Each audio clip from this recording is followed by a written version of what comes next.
You know, part of the beauty in art is that there's a million ways to get to that end piece, and for our next guest, getting there to the final product is an art itself.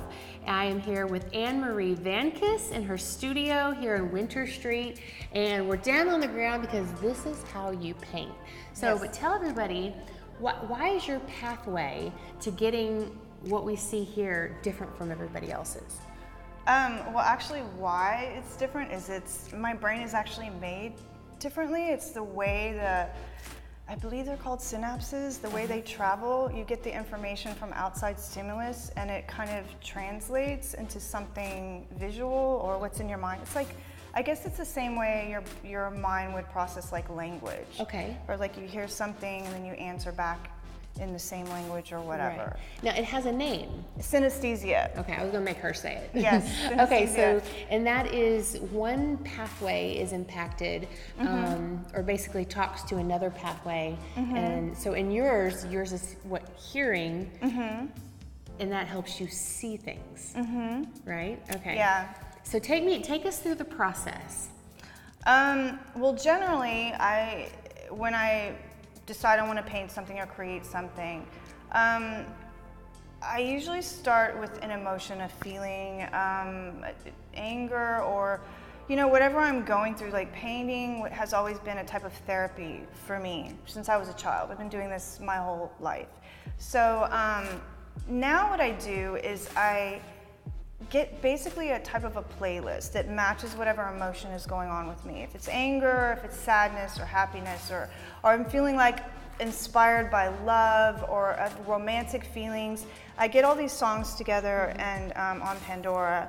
And sometimes I'll loop a song over and play it over and over again, because when the song changes, the image in my mind changes, which is not always what I want. So until I finish whatever it is I'm working on, the music is kind of like a template, I guess. Most artists have a style and have a way and have that like, oh, you can pinpoint it. But for you look around, these are all different kind of time errors in your life, right? Yeah.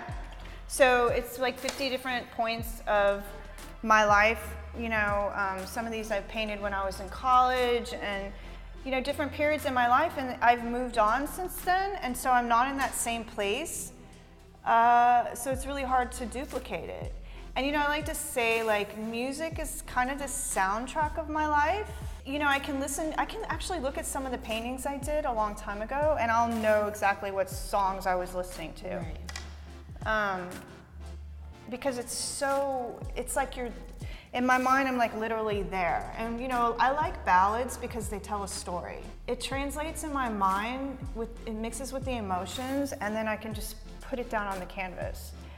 My stuff, I have a name, it's called sensuism, because I'm not really drawing a specific thing. Whatever emotion I'm feeling, I'm really desperately trying to get people to feel what I'm feeling.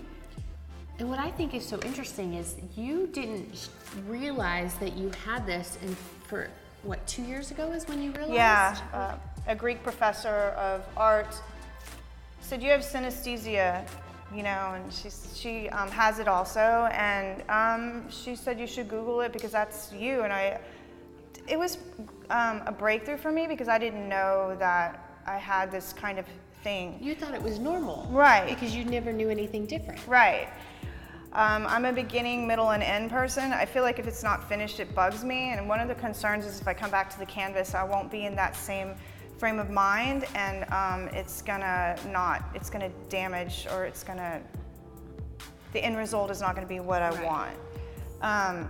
So because of that, I paint really fast. Yeah. Because I know exactly what I want. I mean, it's just, so when I look at a blank canvas, I don't plan it. Okay. So the music just kind of carries you through the whole thing. So I have no idea what the end result is going to be. So people can come here and see all your artwork. They can also buy your furniture. Yes. I'm in talks with a very well-known retailer right now, so we actually might be producing a lot of my tables and things like that. Very, very cool. So I'm excited about that. That's another thing in my life is animal rescue. I'm like the crazy dog lady, and I have to save every animal and insect, and yeah, so if I can use my art to help with that, I definitely want to do that. You know, it's one of the things when I started doing art, and I said, you know, if I ever make it big, I'm always gonna give a chunk back to the community or to whatever is in need. So well, you are going to make it big. Thank you. And I hope so. I'm just so glad that you were not angry today while I'm here. I know. I'll be splatting. You're feeling neutral. I know. I'd be like slinging paint. If you would like to have, if you would like to see more information on Anne Marie Van Kiss's art or her furniture, or get a hold of you, meet you, all those good things, you can go to greatdayhouston.com. All right, now I'm ready to watch you finish. Okay.